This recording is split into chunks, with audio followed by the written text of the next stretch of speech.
Olá pessoal, tudo bom? Ótimo! Bem-vindos ao canal Falas do Henrique, que sou eu. E como vocês já sabem, aqui no nosso canal a gente fala sobre exemplos edificantes, sobre pessoas que deixaram sua marca na história e sobre acontecimentos que, com o passar do tempo, acabaram se tornando importantes. Então vamos lá, hein? Continuando o livro Bezerra de Menezes, O Médico dos Pobres, do Francisco Aquarone. Bem, traçando-se um panorama do ambiente do espiritismo no Brasil, na época de 1888, a situação era de uma confusão só, tá? Por quê? Porque entre os núcleos espíritas existia muita discórdia, muitos confrontos de ideia, confrontos de opinião e até confrontos de crenças. Tanto que nessa época o próprio Bezerra de Menezes demonstrava um certo desalento com a situação. Por quê? Porque faltava o que mais devia existir entre os núcleos espíritas, que era a união e a disciplina. Por quê? Porque cada núcleo praticava ao seu modo as propostas do espiritismo. Cada um achava que devia fazer da sua forma e fazia. E cada vez eles iam se afastando mais da proposta inicial da doutrina. Tanto que começaram a ter alguns núcleos que começaram a propagar o fanatismo no lugar da razão. E aí começou a complicar mais ainda. Bom, as únicas associações que ainda se mantinham fiéis à proposta inicial eram a Acadêmica, a Fraternidade, a União Espírita do Brasil e a própria Federação Espírita Brasileira. Infelizmente, as condições materiais dessas entidades eram muito precárias e muitas não conseguiam nem se manter, quanto mais propagar a doutrina. E aí surgiu uma nova ideia, que era o de criar uma entidade superior que agregasse essas 4 entidades, que eram fiéis à proposta inicial, e daí tentar agregar as demais associações em torno, de novo, da proposta inicial do Espiritismo. Ok, mas aí surgiu a pergunta: quem iria encabeçar essa nova associação? Bom, aqui eu vou fazer um parênteses no livro, tá?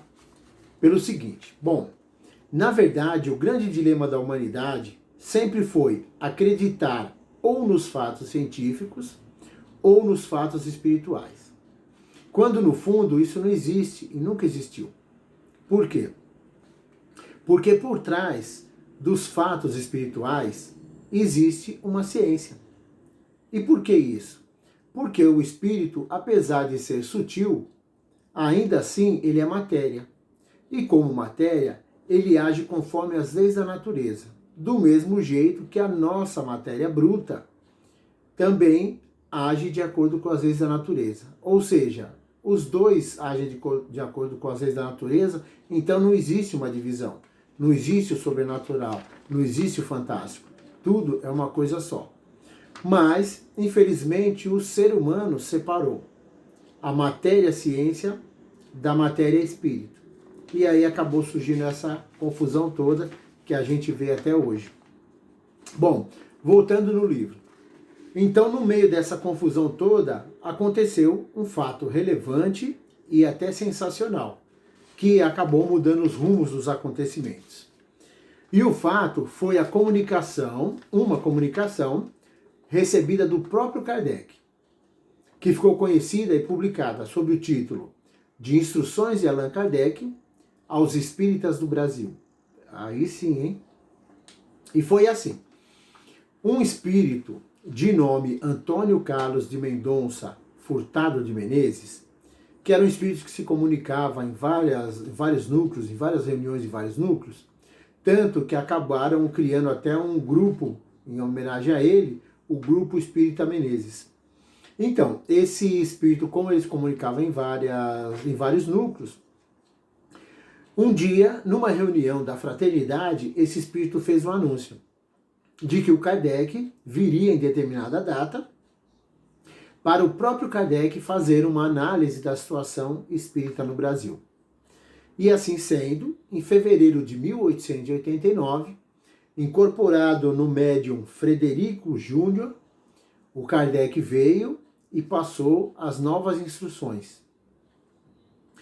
E o que aconteceu?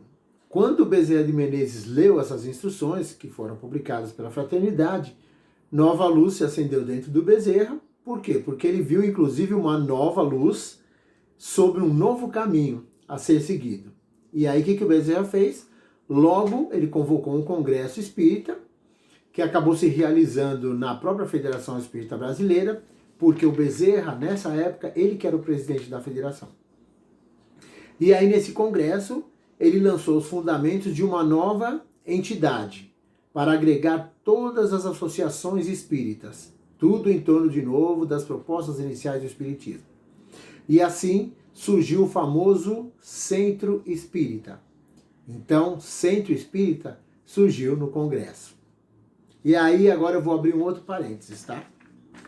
No livro. Que é o seguinte, esse capítulo, ele serve para a gente observar como foi necessária a criação de uma entidade forte no Brasil, para que fosse implantado no Brasil a doutrina espírita, em meio dessa confusão toda. E por quê?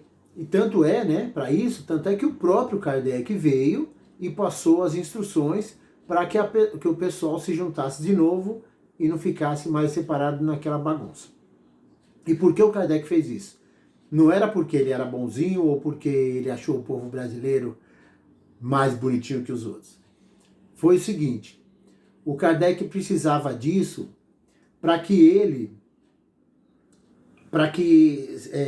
era o seguinte, isso era necessário porque o planejamento que ele iniciou lá na França precisava ser continuada aqui no nosso Brasil. Porque o nosso Brasil é o coração do mundo e a pátria do Evangelho. Então é isso aí, pessoal. Espero mesmo que vocês tenham gostado do vídeo. Se você gostou, clica aí no joinha para ficar sabendo, tá bom? Se inscreve no nosso canal e ativa o sininho. E até o próximo vídeo. Lembrando, sempre aproveite as coisas boas que possam melhorar a sua vida. Tudo de bom e muita luz!